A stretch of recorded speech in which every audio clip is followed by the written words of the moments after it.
Look, you bring up a good point about the Heat, what they did to him. Amin, Eric Spoelstra, obviously a great tactician, especially with adjustments in-game. So I want to give them credit. They have advanced to the Eastern Conference Finals for the first time since 2014. That was, of course, LeBron's final season down there. The team just continues to surpass expectations the rest of the NBA has for them. Now, they themselves... Jimmy Butler, Ramona, sat down with me before this bubble restart even got going and said, I think we can win a championship this year. I was like, that's not what other people think. He goes, oh, yeah, but we can do it. Ramona, do you agree with him that that's the ceiling for this team, or do you think it's a little lower? Where are you on that? I mean, it's a little high, but I got to be honest, Rach. Like they like being in the bubble. I mean, you were there, so you can speak to this better than I can. But there's certain teams that you can just tell that they are not comfortable there. They don't like it. They miss their freedoms. They miss their families. They never quite adjust to playing basketball in the bubble. I think the Bucks would tell you that. Like we just never saw the same team that we saw during the regular season down there in Orlando. I think the Heat love it there. I think Jimmy, with his awkward facial hair that he's not even bothering to try to make look good. I think Goran Dragic, those are tough-minded guys. Like, they don't care about the conditions or the lack of fan support or the noise in the arena. They don't care about that. They seem like they've gotten closer as a team. And so, I wouldn't be surprised if they come out of the East.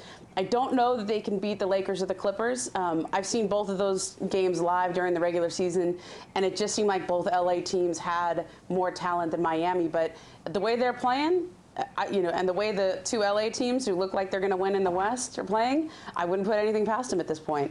Well, I know you are the mayor of Heat Island, so this is a bit of a biased question, but what do you think the team's ceiling is? Rachel, I thought you'd never ask.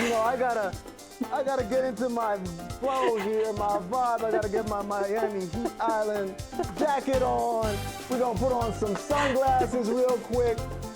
Why not? A little cigar action, not just for the look. I don't actually smoke, but why not a championship in Miami? Let me count the ways. Number one, the team that Ramona mentioned that are more talented. She's right, they are more talented. But they haven't shown it consistently at all through these playoffs or even through the bubble. They've been kind of lackluster, up and down. Number two, the Miami Heat just beat a great team that was more talented than them in the Milwaukee Bucks, and they did it pretty handily.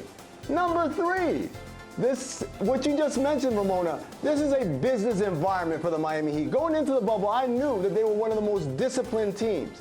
And without having to worry about outside distractions like family or fans or anything like that, this team is singularly focused. And finally, when you talk about a team that has elite defense and an offense that is unpredictable because it is unscripted, you've got guys cutting and moving, that's enough to put pressure on any team. I say, why not championship to the island? That is amazing on all levels, Amin. And it is a business trip, I want to point out, for Jimmy Butler, not only to try to win a championship, but he's actually selling homemade coffee out of his room. $20 a cup, because he says, hey, these are NBA players, they can afford it. So really, he's doing business all over, both on and off the court. Thanks for watching ESPN on YouTube. For live streaming sports and premium content, subscribe to ESPN+.